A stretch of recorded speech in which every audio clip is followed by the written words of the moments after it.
There is a skill almost nobody is taught, not taught in school, not taught by parents, not taught by the culture that raised you. The skill of seeing people clearly, not who they present themselves as, not who they want you to believe they are, who they actually are, beneath the performance, beneath the social mask, beneath the careful presentation that almost every human being constructs the moment another person enters the room. Most people go through life reading the surface, the words, the smile, the stated intentions, and they are constantly surprised, betrayed, disappointed, blindsided by people who turn out to be nothing like what the surface suggested. Friedrich Nietzsche spent more than 5 decades doing something most people never do. He watched, not casually, not the passive observation of everyday social life. He studied human behavior with the same rigor a scientist applies to a specimen. He watched what people did when they thought no one important was watching. He watched what people said about others when those others weren't in the room. He watched how people behaved when they had power and how they behaved when they didn't. He watched the gap, in almost everyone, between the self they performed and the self that leaked through in unguarded moments. And from decades of unflinching observation, he built something extraordinary, a framework, a way of reading human beings that cuts through performance and reaches the actual structure underneath. Today we are going to walk through what he found, not as abstract philosophy, as a practical, usable system for understanding anyone you encounter. Stay until the end, because the final principle is the one that will change how you see every single person in your life, including yourself. 1. Watch how someone treats people who can do nothing for them. This is Nietzsche's foundational test, and it is almost perfectly reliable. Most people are skilled at managing relationships with those above them. They are respectful to authority, attentive to people with power, money, status, influence. This tells you almost nothing about their character. It tells you only that they understand consequences. The real test, the one that reveals actual character, is how someone treats the people who cannot affect their life in any way. The waiter who will never see them again, the assistant who has no power over their career, the stranger who made a mistake that cost them nothing but a moment of inconvenience, the person at the bottom of whatever hierarchy they happen to be standing in. Nietzsche understood that politeness toward power is strategy. Politeness toward powerlessness is character. Watch this single behavior, consistently, across multiple situations, and you will learn more about a person's actual nature than years of conversation could tell you. Because the mask comes off in exactly the moments when the person believes no performance is required. 2. Listen to how someone talks about people who aren't there. This is the second test, and it requires patience to apply properly. Most people will not show you their cruelty directly. They will show it to you indirectly, in how they describe other people when those people are absent. The friend who is warm to your face and then dismantles someone else's character in their absence will eventually do the same to you, the moment you are the one who isn't in the room. Nietzsche observed that gossip is rarely about information. It is about positioning. The person who tears others down in absentia is usually trying to elevate themselves by comparison, a sign of an insecure internal hierarchy, desperately needing external confirmation of its position. But there is a more important signal hidden inside this. Pay attention to what they criticize in others, because criticism, almost always, is projection. The person obsessed with calling others fake is usually managing a deep fear of their own inauthenticity.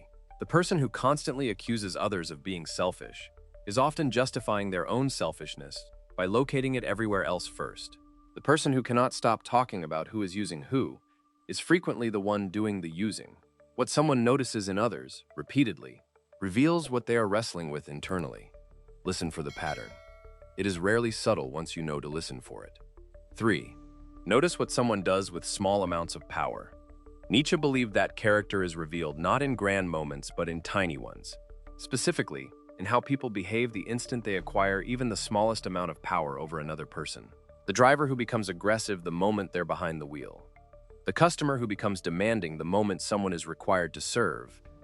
The manager who becomes cold the moment someone reports to them. The person who becomes condescending the instant they know something the other person doesn't. These small power dynamics, utterly inconsequential in the broader scheme of life, are laboratories. They reveal, in miniature, exactly what a person would do with larger power if they ever acquired it. Nietzsche's insight here is uncomfortable but precise. Power does not corrupt character. Power reveals it. The person who becomes cruel with a small amount of power was always capable of cruelty. They simply lacked the opportunity to express it before. And the person who remains gracious, patient, and fair, even in moments of minor power over someone else, has revealed something real and durable about who they are. Watch for these moments. They occur constantly, in small forms almost every day, and they tell you the truth long before any crisis would force the truth into the open. 4. Pay attention to what someone apologizes for and what they never do. This reveals the actual architecture of someone's conscience.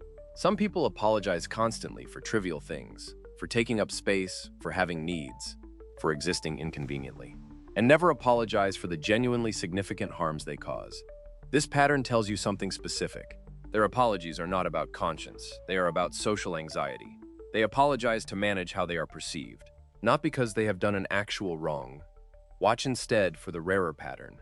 The person who does not apologize reflexively for small things, but who, when they have genuinely caused harm, takes full and immediate ownership without minimizing, deflecting, or requiring you to extract the apology from them. This person has a functioning conscience rather than a performed one. Nietzsche distrusted excessive apology precisely because of how often it substitutes for genuine accountability. The person who says sorry 50 times a day for nothing and never says it once for something real has built an elaborate system for appearing considerate while remaining, in practice, unaccountable. 5. Notice how someone responds to being wrong. This single behavior predicts almost everything else about a person's character. Watch what happens the instant someone is shown, clearly, undeniably, that they were mistaken. Some people will immediately attack the messenger. Some will deflect, minimize, or change the subject. Some will become defensive in a way disproportionate to the actual stakes of being wrong about a minor thing. Some will simply deny it, even against evidence, because the discomfort of being wrong is more unbearable to them than the discomfort of being dishonest. And then there are the rare ones, the people who can hear that they were wrong, sit with it for a moment and say, simply, "You're right. I was wrong about that." Nietzsche considered this one of the rarest human capacities, and one of the most reliable signs of genuine strength, because the ability to be wrong without collapsing requires a secure identity. The fragile identity cannot survive being wrong. Being wrong feels, to that person, like an attack on their entire sense of self. The secure identity can absorb being wrong easily, because being wrong about one thing does not threaten the whole structure. This is one of the fastest ways to assess someone's actual psychological stability, not by asking them, by watching what happens the next time they are mistaken. 6. Watch what they do when no one is keeping score. This is among Nietzsche's sharpest observations. There is a category of behavior, generosity, honesty, effort, that most people only produce when they believe it is being observed and will be rewarded. The test is what they do when the observation stops. Do they continue working at the same standard when no one is checking? Do they remain honest when a lie would be undetectable? Do they treat people well when there is nothing to gain from it, and no one will ever know that? Either way, Nietzsche understood character as what remains when incentive disappears. The performance self does good things for an audience. The actual self does good things, or doesn't, when the audience is gone. This is why the most reliable predictor of someone's future behavior toward you is not what they do when they're trying to win you over. It's what they do in the unwatched moments, the ones that, by definition, you usually never see. So look for the rare glimpses. The moment you catch someone behaving consistently when they didn't know you were paying attention, that moment is worth more than 100 moments of performed virtue. 7. Observe what they need from you and what they're willing to give. Every relationship has an exchange happening beneath the surface, whether either party acknowledges it or not. Nietzsche believed you can map a person's character precisely by identifying this exchange. Some people need constant validation and offer almost nothing in return. They extract attention, energy, reassurance, and emotional labor, while contributing minimal genuine investment back into you. Some people need almost nothing and give generously, not from self-sacrifice, but from genuine abundance, a stability that doesn't require your constant input to remain steady. Watch the actual flow over time, not what they say about reciprocity. What actually happens, who initiates contact, who remembers details about the other's life, who shows up during difficulty versus only during convenience, who asks questions versus who only talks. This pattern, observed honestly over weeks and months, tells you almost everything about whether a relationship is balanced or whether you are functioning as a resource for someone else's needs. 8. Notice the gap between their stated values and their actual choices. Almost everyone can tell you their values. Almost no one's actual behavior perfectly matches them. This gap is not damning by itself. It exists in everyone, including you. What matters is the size of the gap, and more importantly, how someone responds when the gap is pointed out. A small gap, honestly acknowledged. That's simply being human. A large gap, defended and rationalized, that reveals someone whose stated values are decoration rather than structure. Nietzsche distrusted people who spoke about their principles constantly and abstractly, disconnected from any specific cost they had paid for them. Principles that have never cost anything are not principles. They are preferences that happen to be convenient. Watch for the moment when someone's stated value collides with their actual interest. What they choose in that moment is the only reliable evidence of what they actually believe. 9. The master key. Watch what they do under pressure they didn't choose. This is the principle that ties everything together, the one Nietzsche considered the ultimate test. Anyone can manage their presentation under conditions they control. The real self emerges only under pressure that arrives uninvited. A crisis, an insult, an unexpected failure, a sudden loss of control. In these moments, the performance cracks. There is no time to construct the appropriate response. What comes out is structural, not strategic. Does the person become smaller or larger under pressure? Do they protect others or only themselves? Do they tell the truth, even when a lie would be easier and undetectable? Do they maintain their dignity? Or does the pressure reveal something underneath that the calm moments had successfully hidden? This is the final, most reliable test in Nietzsche's entire framework. You cannot fully know someone until you have seen them under pressure they did not choose, could not prepare for. Everything else, the conversations, the kindness and comfortable moments, the stated intentions, is preliminary data. The crisis is the conclusion. 10.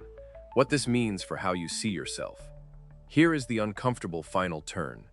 Every test described in this video applies to you exactly as much as it applies to anyone you might be observing. How do you treat people who can do nothing for you? What do you say about others when they're not in the room? What do you do with small amounts of power? What do you apologize for? And what do you never address? How do you respond when you're shown to be wrong? What do you do when no one is keeping score? What do you actually give in your relationships? Beneath what you say you give? How large is the gap between your stated values and your real choices? And who are you, genuinely, under pressure you did not choose? Nietzsche's 55 years of observation were never really about other people. They were about building a mirror precise enough that no one, including himself, could hide from what it reflected. The deepest use of this framework is not learning to read others more accurately, though you now will. It is using the same unflinching standard on yourself.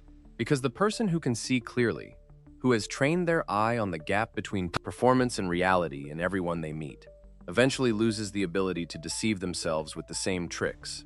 And that loss, the loss of your own self-deception, is, paradoxically, the beginning of becoming someone worth being read clearly.